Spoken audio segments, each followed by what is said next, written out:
Imagine a world in which suddenly all the tools disappear.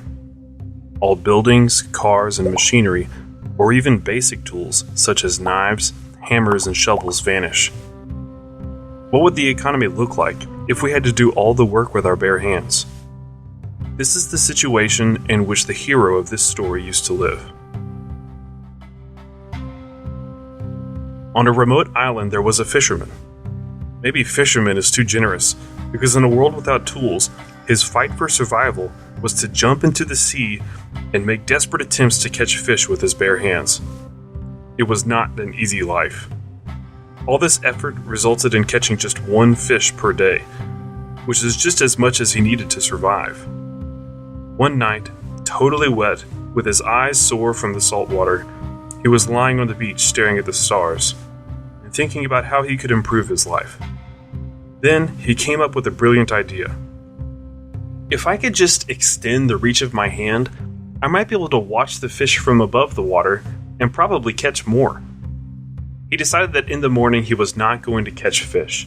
Instead, he would devote this day to implement his plan. He searched the woods, looking for a strong, straight branch, which with great effort he managed to break off. Then, with a sharp shell found on the beach, he tried to sharpen the tip of the stick, which took him many hours. Finally, that evening, he fell on the sand, exhausted from hunger. He didn't eat that day, so he could build his invention. But he was happy because, in his imagination, he was already sitting on a heap of fish caught with the help of it. Falling asleep, he decided to call his invention Spear. In the morning, motivated, he grabbed the spear and began to work.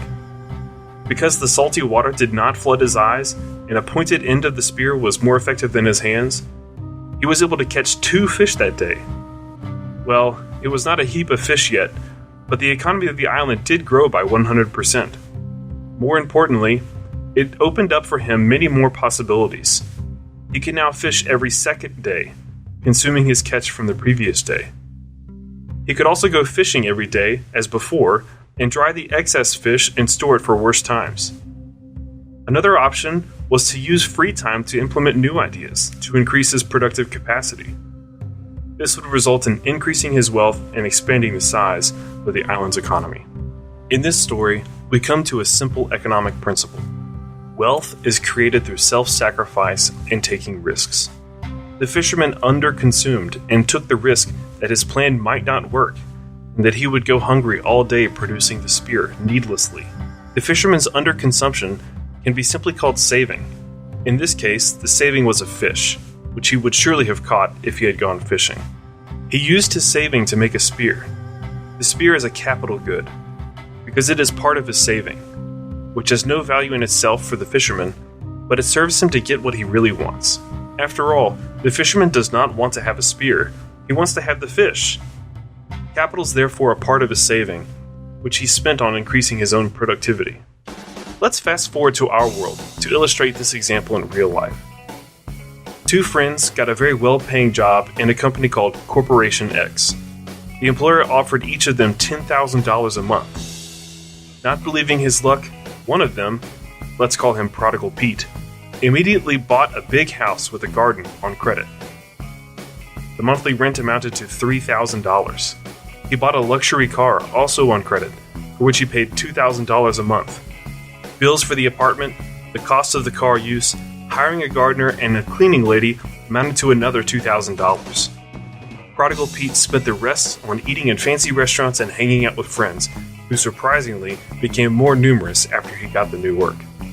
At the end of the month, he had no money in his account left over. Meanwhile, his colleague, Thrifty Tom, knew the story of the fisherman that was told in his family for generations. After getting a job, he rented a medium-sized apartment, for which he paid $1,500, because he thought that currently the apartments were too expensive to buy, so he decided to wait for a better opportunity. His monthly ticket for the subway cost $100. The other bills for the apartment amounted to $400. Thrifty Tom also liked to dine in restaurants and meet his friends, but he decided that for his entertainment he would spend no more than $500 a month. Most days he ate meals at home, trying not to waste food, which cost him another $500.